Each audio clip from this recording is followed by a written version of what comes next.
केशिवध। श्री पराशर जी बोले, हे मैत्रेय, इधर कंस के दूत द्वारा भेजा हुआ महाबली केशी भी कृष्णचंद्र के वध की इच्छा से घोड़े का रूप धारण कर वृंदावन में आया।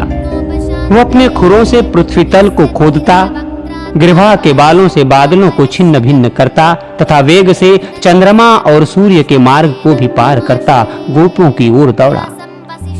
उस अश्वरूप दैत्य के हिनहिनाने के शब्द से भयभीत होकर समस्त गोप और गोपियां श्री गोविंद की शरण में आए।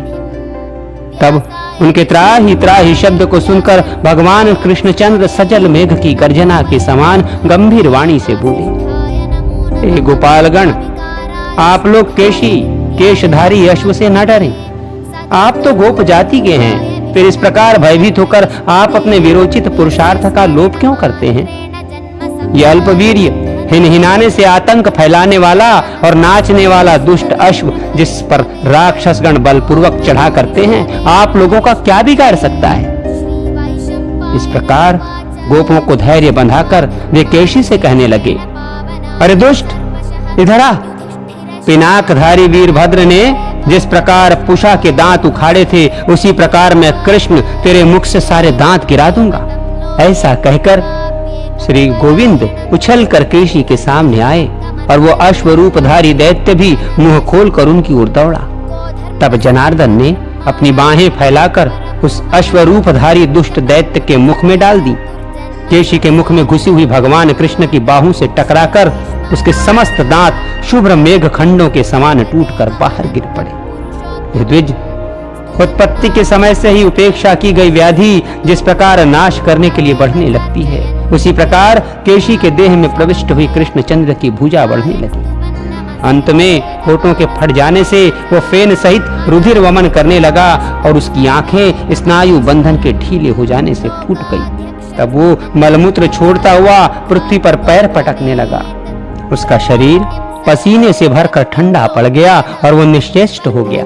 इस प्रकार श्री कृष्णचंद्र की भुजा से, जिसके मुख का विशाल रम्भ फैलाया गया है, वो महान असुर मरकर वज्रपात से गिरे हुए वृक्ष के समान दो खंड होकर पृथ्वी पर गिर पड़ा।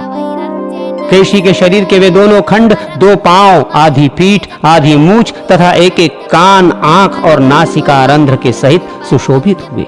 इस प्रकार केशी को मारकर प्रसन्न चित्त ग्वाल बालों से घिरे हुए श्री कृष्णचंद्र बिना श्रम के स्वस्थ चित्त से हंसते हुए वहीं खड़े रहे।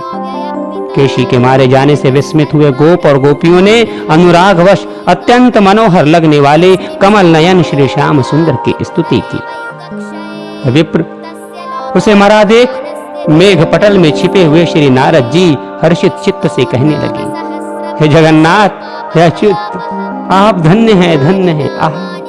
आपने देवताओं को दुख देने वाले इस केशी को लीला से ही मार डाला। मैं मनुष्य और अश्व के इस पहले और कहीं न होने वाले युद्ध को देखने के लिए ही अत्यंत उत्कंठित होकर स्वर्ग से यहाँ आया था।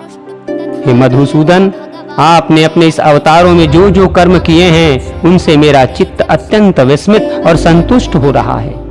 हे कृष्ण, जिस समय यह अश्व अपनी सटाओं को हिलाता और हिंसता हुआ आकाश की ओर देखता था, तो इससे संपूर्ण देवगण और इंद्र भी डर जाते थे। हे जनार्दन, आपने इस दुष्टात्मा केशी को मारा है, इसलिए आप लोक में केशव नाम से विख्यात होंगे।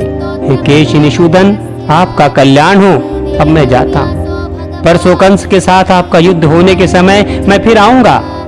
हे पृथ्वीधर, अनुगामियों के सहित उग्रसेन के पुत्र कंस के मारे जाने पर आप पृथ्वी का भार उतार देंगे।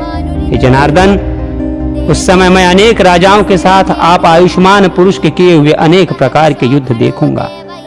हे गोविंद, अब मैं जाना चाहता हूँ। आपने देवताओं का बहुत बड़ा कार्य किया है, आप सभी कुछ जानते हैं, मैं अधिक क्या कहूँ। आपका मंगल हो, मैं जाता हूँ। तदनंतर नारद जी के चले जाने पर गोपगण से सम्मानित गोपियों के नेत्रों के एकमात्र दृश्य श्री कृष्णचंद्र ने ग्वाल बालों के साथ गोकुल में प्रवेश किया।